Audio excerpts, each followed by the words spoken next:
I want to talk to you today about the secret to solving problems.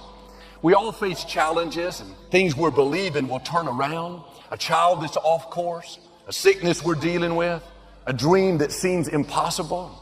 We've been praying, believing, but nothing is changing. But sometimes God won't allow you to solve your own problem.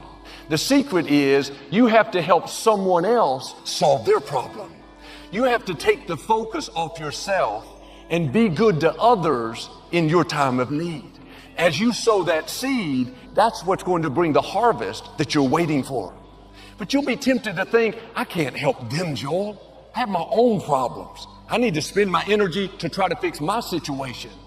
But if you'll take your hands off of your problem and be good to someone else, God will put His hands on your problem and make things happen that you couldn't make happen. While you're working on their situation, God is working on your situation. Look around. Where is a need you can meet? Go pray for that neighbor that's not feeling well. Go encourage that coworker that's struggling.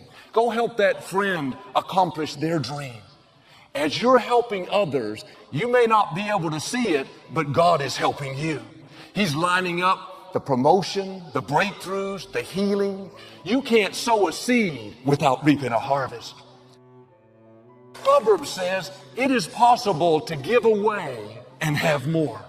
It is also possible to hold on too tightly and lose everything. God's ways are not our ways. Everything in you will say, stay focused on getting out of my problem.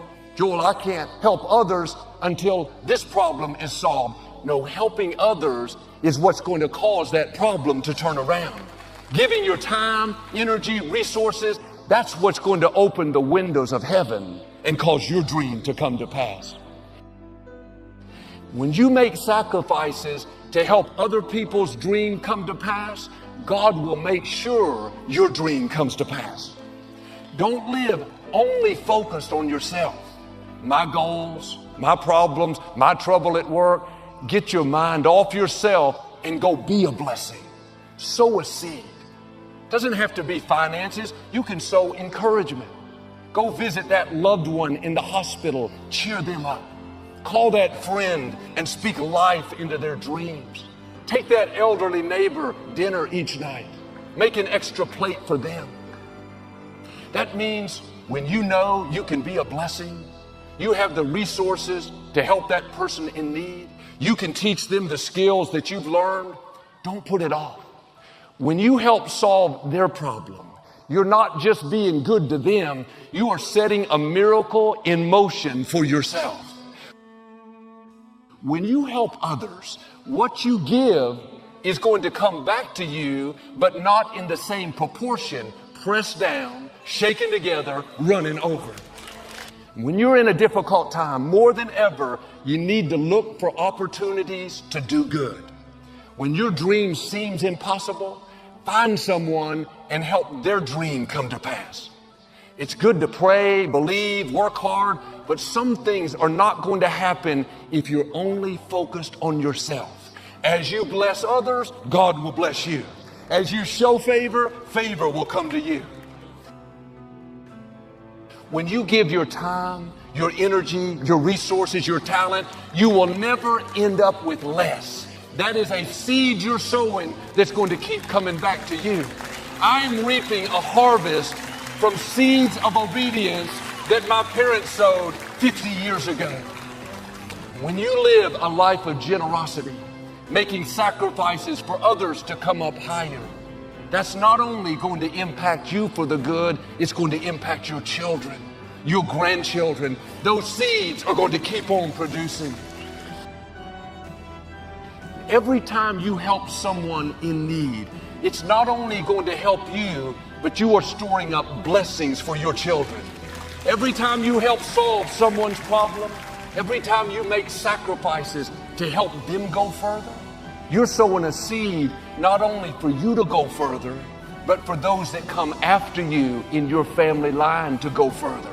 Like Hezekiah, they will see blessings, favor, protection, because you made decisions that honored God. God has not forgotten about you. Those seeds you've sown have not gone unnoticed. You could have stayed home. God, when you do something for me, then I'll be my best. But you just kept being your best, kept making sacrifices to help others, giving away what you really needed for your dreams. Get ready for some surprises. Get ready for God to show out in your life. Get ready for something that you haven't seen. It's going to be unusual, uncommon, and it's going to thrust you into your destiny. When you're helping other people, you think you're doing them a favor. Really, you're doing yourself a favor. As you help someone else shine, God is going to make sure that you shine. As you help others come up higher, God will cause you to come up higher. That's a seed you're sowing for where you're going.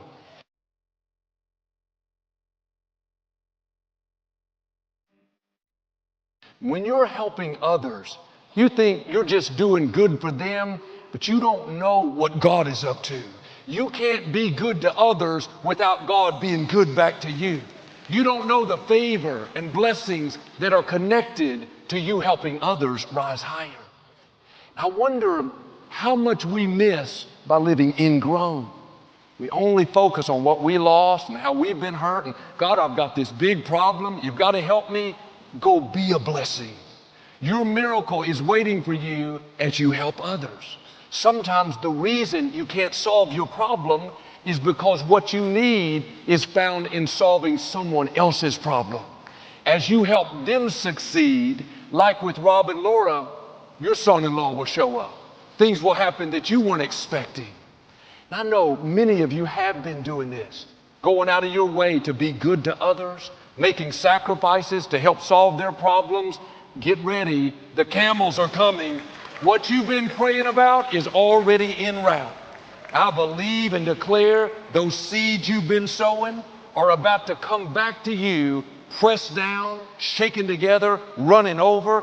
It's going to be more than you can imagine. Promotion, breakthroughs, healing, the right people, the fullness of your destiny